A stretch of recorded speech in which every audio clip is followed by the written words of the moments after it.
Oh my word, he has done it again. That is the reaction when Tadej Pogačar attacks. Fans call him a storm on two wheels. Rivals call him unpredictable. The crowd loses it, the commentators scream. Because this guy, he doesn't wait. He writes history while others watch. From cobbles to climbs, gravel to chaos. Every time he goes, it is goosebumps. But out of all of his savage strikes, which ones stand above the rest? Let's break down Pogačar's most iconic attacks ever. And trust me, you're gonna want to relive every second. And with just under a kilometre still to go of one of the most famous climbs, the most iconic climb in fact in the whole of Wallonia, Pogačar seated, decided to accelerate, and accelerated away. Was it too early to follow him? Did anyone else have the legs? We're about to get the answer. This was the 111th edition of the Liège-Bastogne-Liège, known as Le Doyen, and the finale of the Ardennes Classics. The route was 252 kilometers long, starting and ending in Liège and featuring 11 classified climbs. The world champion showing off the rainbow jersey, even though it was a completely sunny day. But the gold bike of the Olympic champion was well behind. Pogačar first to the top of La Redoute, 10 seconds at this point, and having seen what happened in Amstel the week before, everybody was still asking the question, was it over? But Pogačar didn't wait. He launched a solo that crushed everyone's hope. But with just less than 30 k's to go, the gap was over half a minute. It was soon a minute, and that with 20 kilometres still to ride. Evenepoel still in the chase group at this point, and one final climb still to be ridden. He flew past everyone like a ghost. By the finish line in Liège, it was just him and the roar of history. 2 kilometres to go. It looked as though Ciccone and Healy would be able to do that, as Pogačar was about to celebrate. And another amazing moment.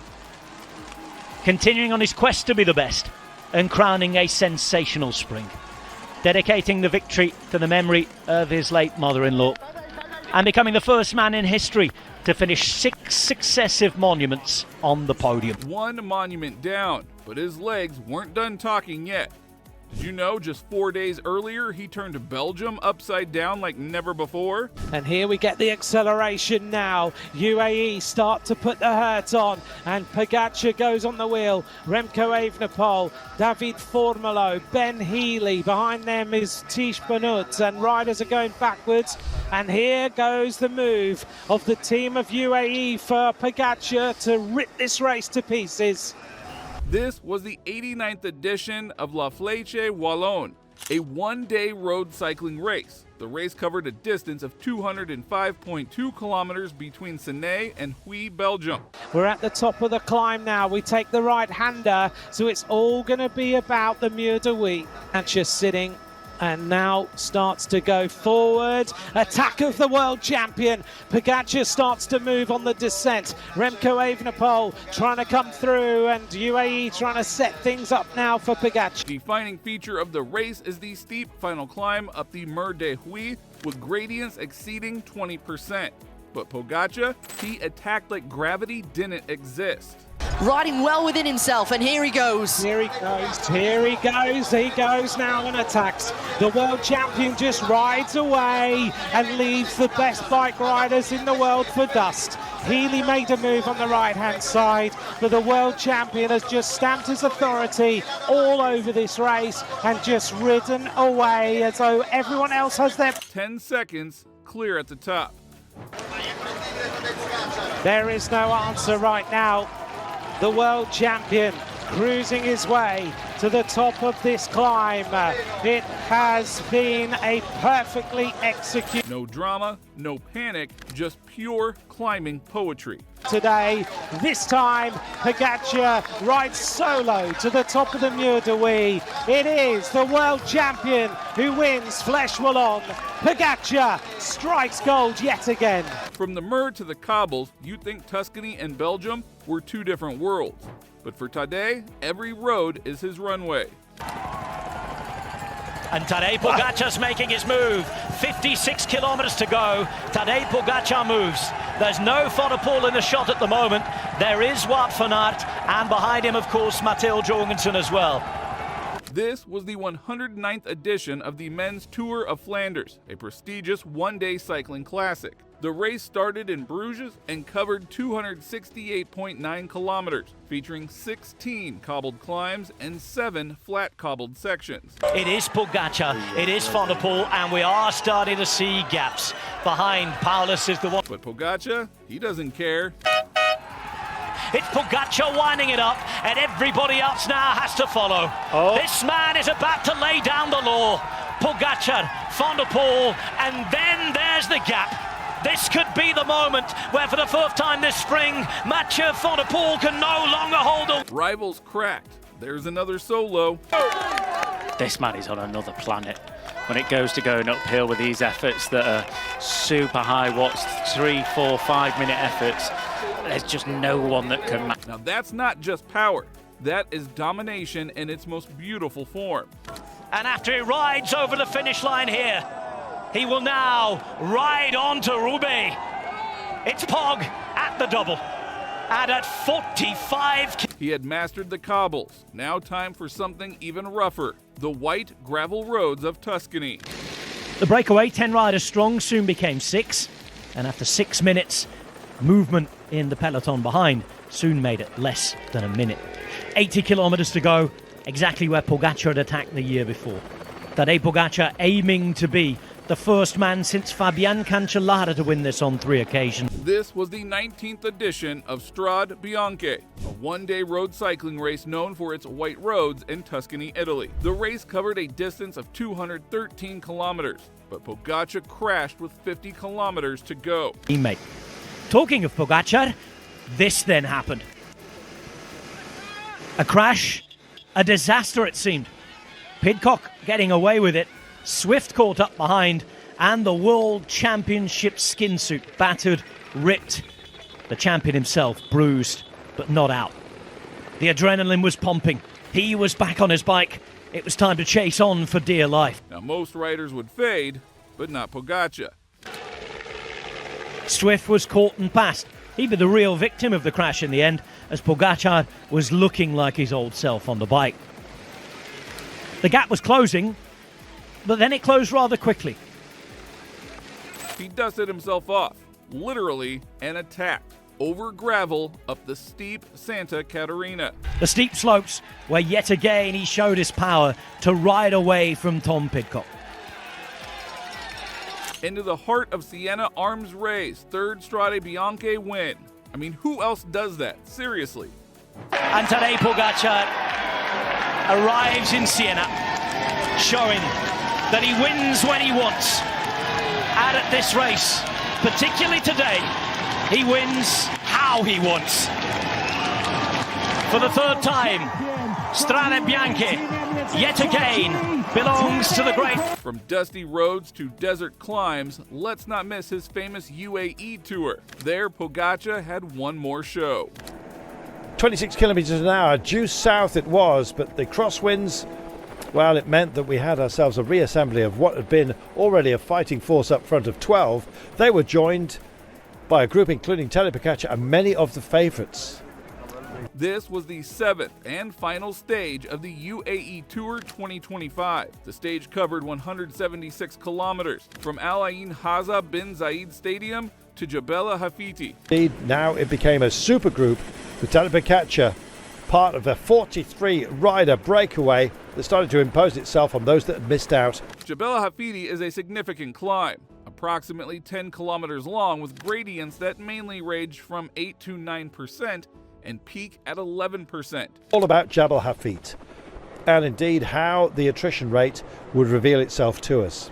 Tadej Pogacar called for pace. He had 2 men to burn down, not Jay Bine, you understand, but Harrogot's certainly was to be the last man standing. Pogacar didn't wait. He soared past the pack like it was a casual group ride. On the deck earlier on, as we mentioned, white jersey was not going to be a major function at the very end. Functioning is one thing, delivering is another, and Tadej Pogacar absolutely went for it. Trying to stay with him, Ciccone. Also along for the ride was Oscar Onley from Picnic Post NL. Everybody else looked like they'd been caught out at this time. How would they function? Finn Fisher-Black trying to... Once again, zero doubt ruled the road. Meanwhile, with 1,400 metres to go, into the little dish towards the reception area went this man. And what a dish it turned out to be. A 5-star menu, as always. Now, you've seen him rule the climbs, the cobbles, the gravel. But the rainbow jersey, that's the dream. And in Rwanda, it got real. And here goes the Slovenian superstar. Pogačar has absolutely flown now on this climb. On the climb of Wittiken. He looks around. Here comes the counter-attacks. Pogačar has decided with 100 kilometers to go, it's time to explode the World Championships. The 2025 UCI Road World Championships were held in Kigali, Rwanda. This marked the very first time the event was held on the African continent in its 103-year history. Here he goes again, the attack of Pogačar. Now he launches early on the climb. Sivakov has to swing out of the line, and he's trying to stay on the wheel.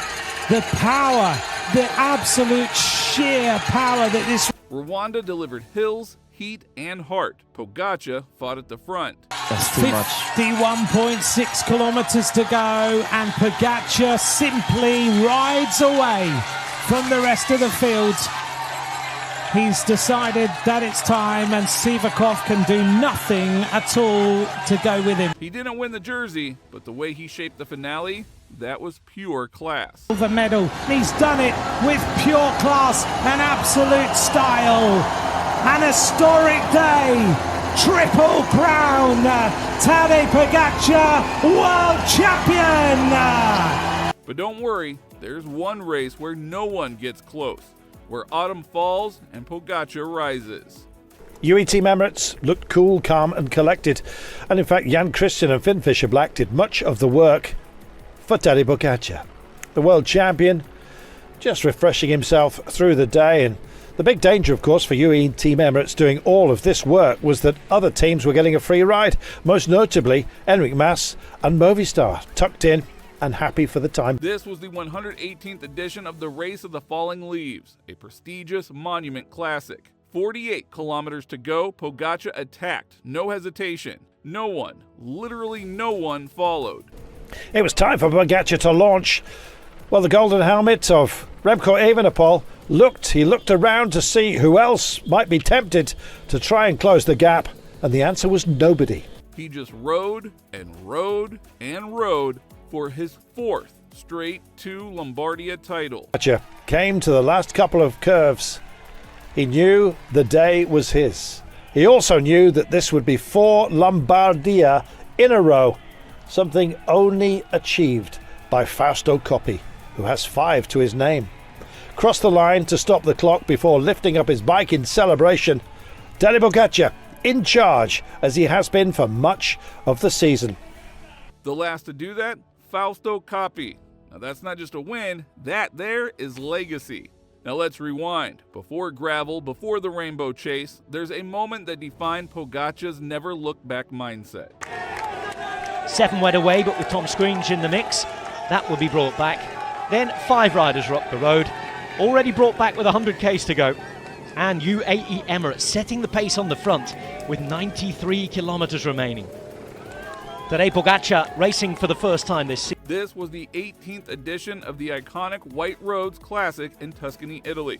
Covering 213 kilometers, 81 kilometers, that is how far he rode alone. Tim Wellens pulling things on the front, the rain lashing down, biblical conditions for a very special rider. Tadej Pogačar did make his move then and left spectators open-mouthed. Quickly pulling out 30 seconds, nobody able to react behind, and having seen that the competition wasn't the longest, gutsiest solo of the year, Pogačar didn't just survive, he aced it. Christophe Laporte was the best of those in Visma Lease bike colours at that point. Pogačar went on to the new circuit, able to enjoy the atmosphere. Not quite job done, he still had to get to the finish, but he was well ahead. Here comes the defining moments, the famous cycle lifting moment. But this was a performance so brutally good that it killed the competition and at times the spectacle. But nevertheless, it was something to remember. Pogačar with a performance for the history books.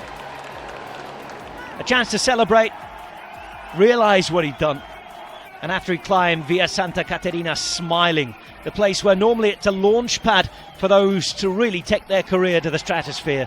He'd already done that previously. This was something extra special. So which one of these gave you the chills? Was it the moor, the gravel, or the white road in Tuscany?